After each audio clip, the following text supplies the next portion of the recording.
Hey guys, what's up? So in today's video, I'm going to be doing a second art commentary on, this time, 3 different artworks that were presented to me. I'll be critiquing them and offering feedback to those who are concerned, and hopefully you learn from this as well. So, let's get started. Firstly, let's talk about a submission by the user named Ripex. First off, posing. As you can see, it's very stiff. The spine just goes straight down and there's no motion here being conveyed besides the tilt of her head, which again is still in line with everything else. As well as that, there's no variation between her shoulders. I guess you could consider the puffs to be slightly going down, but not by much, and it's not very apparent, especially when the arms themselves aren't conveying any kind of motion either. Now, sure, you could say, oh, well, Draco, this is... And sure, you could say, oh, well, Draco, it's not a full body render, so it doesn't matter. Well, yes, it does. No matter what kind of framing you have for your character, motion still matters, and it still makes an effect on how stiff or not stiff a character is. If you'll remember last video, I explained to you that stiffness is an affect of not having flow. What I mean by flow is the absence of straight lines. So as you can see, we've got straight line here, straight line there, straight line there, straight line there, straight line there. The arms, at least at this level, you can't really do anything about because the elbows are hidden, so you can't create any kind of motion. However, you could still vary them to an extent that makes it appear as if there is motion happening. What I would do to fix this is have her head go like that, and then follow her spine down like that, as well as that you could have her shoulders more exaggerated with this motion. And additionally, you could convey some kind of motion, whereas like maybe hiding it behind her or having her hold a gun in this hand, doing something like that to convey the fact that there is motion, even if the viewer can't fully see it. Next, let's talk about facial expressions. So it's very standard, you know, we've got a smirk, we've got very diagonal eyebrows going on, and not a lot happening with the eyes. Of course, I'll talk about the eye glow in a second, but that is besides the point. A good way to make facial expressions is by moving as many bones as you can, especially around the lips. I'm not talking about the nose, but more so the cheeks especially, and her eyes and eyebrows. Those are very important, and even with facial expressions you can still create a flow. So for example, I've shown a user in the past about replicating a more Among Us kind of look. You could do something like that, but in this case you could do just a nice gentle curve rather than the straight lines that seems to be apparent now. As well as that, what I see often in artists' works is that they'll take the middle bone that sits like right around here and take it as far low as it can without completely messing up the nose. However, in doing that, you are messing up the nose. As you can see, we've got this shadow right here, and that shouldn't be there. And this is an affect of, again, trying to make this go more diagonal. You can fix this by just taking this bone, sliding it upward, and then that would essentially solve most of your problems, especially with the eyebrows. As well as that, don't have this kind of lopsided look. It kind of looks like this because you only move this bone and maybe this one. It's hard to tell if you move this bone either, but it doesn't look like you did. However, if you did, then I digress. But yeah, so for more of a smirk-like look, you could take these 2 bones right here, 3 bones right here, and move them closer to the top in that kind of motion so that they're thinner right here. And as well as that, try to eliminate this shadow right here to make it more attentive, because when people are smirking, there's not really a relaxed motion in that. So that's my tip. Also, try and move this up just a bit. As well as that, you have some clipping issues, like over here. Her braid hat thing is going right through her chest, and I have no idea what's happening here, but it looks like things are clipping through each other. So yes, I would recommend fixing that. Alright, so let's move on to lighting. So lighting wise, I really need to address this most glaring issue. Like I expressed in my last video, you can't just draw over the character's eyes, blur it out, and then just call it glow, because glow interacts with different parts of the eyelid and face in general. So yeah, just keep that in mind.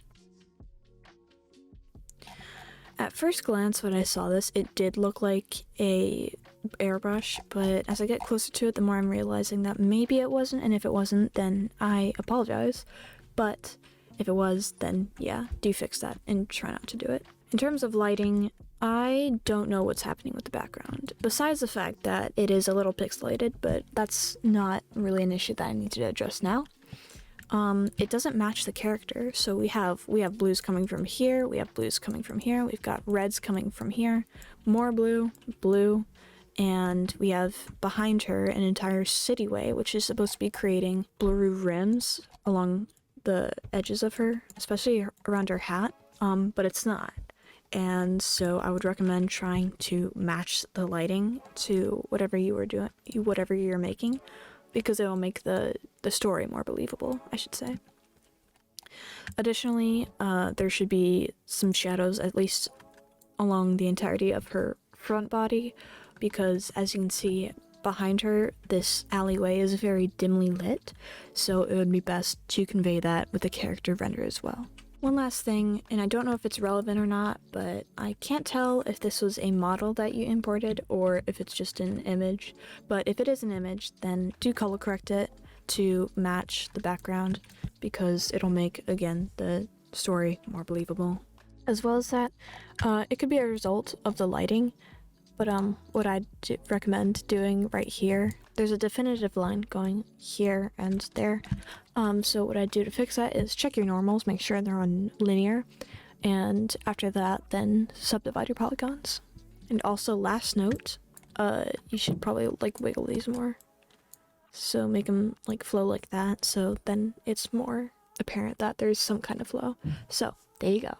Next up, we have a piece by Maul, who, if you remember from my last video, they were in that one as well. So here we are. Firstly, I love this flow that you created with her jacket. It's really unique, and it seems to happen a lot with your pieces, so I congratulate you on that. But as with every good thing, there's always a few bad things. So pose-wise, I can tell you've made improvements. I can tell you listened to my feedback, and that's what I was hoping for, so thank you. However, it's still a little bit stiff. You obviously listened to my center of gravity tip. This right here, this down, looks great. You're creating a sort of flow with her legs. It looks like she's standing on solid ground, which is great, and I love that, and it's so cool. However, just one minor tip, I guess, if the more you bring one leg out, the more you have to keep the other one straight. So I guess what I would recommend is making this lean a bit more that way, although I'm being a little pedantic. And as well as that, I can't tell if she's walking or not because of this bright light behind her. So, but if she is, then exaggerate that more by eliminating that light, I guess. And if she's not, then make sure this leg is leaning in line more with her other leg. Next up, we have the top half, which is her spine and her neck and shoulders and whatever. So this part is great, but since it conveys a motion that's going like this, you have to complement that by making her lean this way. And I can tell you did do some kind of thing with that. She's leaning more this way, but as you can see with the zipper, it's kind of more like straight, and then not straight, but then goes back to being straight. So yeah, I would fix that by just making that kind of motion. It does look weird when I draw it on top of a character, but trust me, as you can see here, here, here, and here, it works great. Additionally, with her neck and head, I can tell it's tilted more that way, and it does look like you're doing something like that with the little jink in between. However, you should exaggerate that more and make it more profound that she's more leaning this way. Maybe or maybe not, it's just my style, but I like to tilt heads often to convey that effect. Try it out, see if it works, and if it doesn't, then I'm sorry. Facial expressions wise, this looks very nice. I do have a few nitpicks though. First of all, she's not looking at the camera. You have one eye going kind of this way, sort of at the camera, but not quite. And then you have the other looking more above the camera than not. So a good way to tell if your character's eyes are looking at the camera is to zoom in on their eyes, hide everything, and then you can free rotate it and see which looks best. That's what I always do, and I found it's very good, and I guess that's why my characters always look at the camera when I want them to. So I would recommend you try out that tip. My other nitpick is her mouth. So I can't tell if it has been posed or not, but it looks like something has been done to it. I can't tell you which bone, but something has been done to it clearly. If she's sort of supposed to be smiling a bit, but kind of serenely, then I would recommend just turning her lip corners up just a bit, like so that it's more obvious that she is smiling. Because if it weren't for the eyebrows right now, I would just see that and think, oh, it's just a neutral expression. As well as that, I would recommend taking these two bones right here and moving them inward a bit so that maybe that serenity is more easily conveyed. Eyebrows. You did a great job on the eyebrows. However, I do see there's a noticeable shadow and line here. You could probably just blur it out in Photoshop and then it'd look fine. However, that's generally speaking a normals issue. Maybe I'm just crazy, but if it's possible to fix it and it could be a normals issue, then try it. If not, then subdivide it. So yeah, there's my recommendation. Alright, so lighting. Again, I love your little particle effects. That was the word I was thinking of. That you put into the scene. They're really cool and it creates an environment. As well as that, you know, your backgrounds always make sense, even if they're strange shapes. I can tell it is a background and it's some kind of weird techno, I guess, place that she's in. And you can clearly tell that there's blue lights here, there's blue lights here, and there's some kind of white light coming from over here, supposedly from more of this, whatever building this is. So that's why the white light here, and the rims right there, and there, and here look great, and it makes sense. However, I would recommend adding more rims along her hat. I can tell there's a blue light coming from here, but I cannot tell if it's directly from the glow or if it's from a light that you put here, but if it is from the glow, then just add a light there. Yeah, and same with this part, just add a light there. I like how you took my feedback from last time and added stronger rims along here, but what you did well here, you need to copy that all along her arm. I can see there's red stuff particles here, and that could just be from subsurface scattering, but if that's the case, then, I mean, obviously that shouldn't happen, so add stronger rims along here, and maybe if you can, along here as well.